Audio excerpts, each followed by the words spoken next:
انسانوں کے نام افزار ریحان۔ پریزیڈنٹ ٹرمپ کی خوشامد پسندی۔ بارہا ایسے لوگوں سے ملنے یا دیکھنے کا اتفاق ہوا ہے جو بظاہر مرنج دینی حلیے کے ساتھ جبہ و دستار میں ملبوس ہوں گے، لیکن جب ان کی اصلیت سامنے آئے گی تو درندگی ملاحظہ کرتے ہوئے آپ کانوں کو ہاتھ لگائیں گے، ایسے جیسے احرام میں لپٹا ہوا شیطان۔ ہماری ملکی و عالمی سیاست میں بھی اس نوع کے نمونے ہر دور میں موجود ہوتے ہیں، بس پہچاننے والی نگاہ ہونی چاہیے۔ جرمن قوم نے کیا کبھی سوچا ہوگا کہ یہ عوامی حمایت میں لچھے دار تقاریر کرنے والا بظاہر سیاست دان نما اندر سے کتنا بھیانک ڈکٹیٹر یا خونخوار ہے؟ امریکن ڈیموکریسی بلا شبہ صدیوں سے انسانیت کے ماتھے کا جھومر ہے، جس کی تاریخ دنیا میں غلامی کے خلاف انسانی حقوق اور آزادیوں کے لیے جدوجہد کی ایک داستان ہے۔ آج دنیا بھر میں کمزور اقوام کی سلامتی اور ساورنٹی کے لیے سب سے بڑی ڈھارس ہے۔ خامیاں یا کوتاہیاں کہاں نہیں ہوتی۔ آئیڈیالزم تو ایک تصور ہے جس کا خواب ہمیشہ دکھایا جاتا رہا اور دکھایا جاتا رہے گا۔ اس سب کے باوجود امریکن ڈیموکریسی بھی چل زبان، موقع پرست اور ڈکٹیٹر ذہنیت لوگوں کے بہکاوے میں آ سکتی ہے، جو بظاہر گریٹر امریکہ کا نعرہ بلند کرتے ہوئے اسی امریکی جمہوری سسٹم کی چولیں ہلا کر رکھ دیں،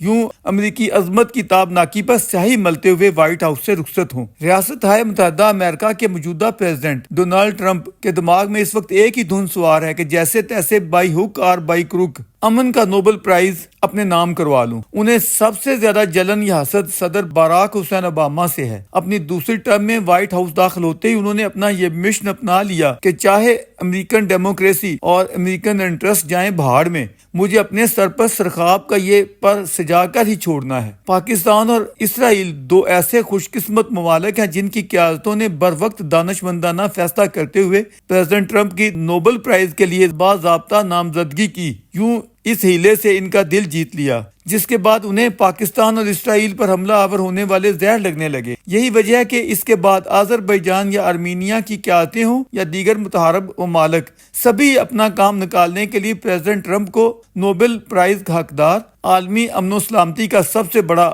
ٹھیکیدار و علمبردار قرار دینے کے قصیدے پڑھنا شروع ہو گئے ہیں۔ حالت یہ ہے کہ روسی صدر پوٹن جیسے سفاک شخص نے بھی ٹرمپ کی اس کمزوری کو بھانپتے ہوئے الاسکا میں اپنی پریس کانفرنس کے دوران ٹرمپ کی امن پسندی کا راگ الاپا اور یہاں تک کہہ دیا کہ اگر 2022 میں ٹرمپ امریکن پریزیڈنٹ ہوتے تو یوکرین پر رشین اٹیک کی نوبت ہی نہیں آنی تھی۔ اب انٹرنیشنل ایشو سے انٹرسٹ رکھنے والا کوئی بھی شخص اتنی بڑی چھوڑی گئی درفتنی پر سر پکڑ کر بیٹھ جائے گا۔ بلا شبہ کوئی بھی خود پسند شخص ہمیشہ اپنی تعریف کا بھوکا خوشامد پسند ہوتا ہے۔ تنقید تو اس کے لیے ایسی گراں ہوتی ہے جیسے کسی نے اس کے سر پر پتھر مار دیا ہو۔ یوکرین کے پریزیڈنٹ زیلنسکی جب پچھلی مرتبہ وائٹ ہاؤس پہنچے تو انہیں امریکن پریزیڈنٹ ٹرمپ کی ان اعلیٰ خصوصیات یا اصلیت کا احساس و ادراک نہ تھا جن کے کارن وہ خود کو اور انہیں جمہوری صدور سمجھتے ہوئے آزاد روی سے کچھ حقائق بیان کرنے لگے۔ پھر کیا تھا جو ان کے ساتھ ہوئی اور جو پریزیڈنٹ ٹرمپ کے چمچوں نے کی؟ وہ کانوں کو ہاتھ لگاتے روتے ہوئے بڑے بے آبرو ہو کر تیرے کوچے سے ہم نکلے کی تصویر تھی۔ آپ کی بار وہ سوچ سمجھ کر پوری تیاری کے ساتھ واشنگٹن آئے۔ سب سے پہلے پریزیڈنٹ ٹرمپ کی امن پسندی کا قصیدہ پڑھا اور میڈیا کی جانب منہ کرتے ہوئے بتایا کہ پریزیڈنٹ ٹرمپ رشیا یوکرین جنگ رکوانے کے لیے پرزور جدوجہد کر رہے ہیں۔ اپنے ساتھ 7 اہم ترین یورپی ممالک کے قائدین کو بھی وائٹ ہاؤس لے کر گئے کہ مبادا کوئی بات امریکی شہنشاہ معظم کی طبع نازک کو گراں گزرے تو یورپی قیادت مل کر معاملے کو سنبھال لے۔ ان سب نے بھی باری باری امریکن پریزیڈنٹ ٹرمپ کی مدح سرائی کرتے ہوئے بڑے ہی محتاط اسلوب میں اختلافی پوائنٹس اٹھائے، جیسے کہ Trump Russian president Vladimir Putin کی وکالت کرتے ہوئے جب یہ کہہ رہے تھے کہ ہمیں سب سے پہلے امن کے ایک متفقہ پلان پر اتفاق رائے کر لینا چاہیے، اس کے بعد ہی جنگ بندی کا اعلان ہو سکے گا، جس پر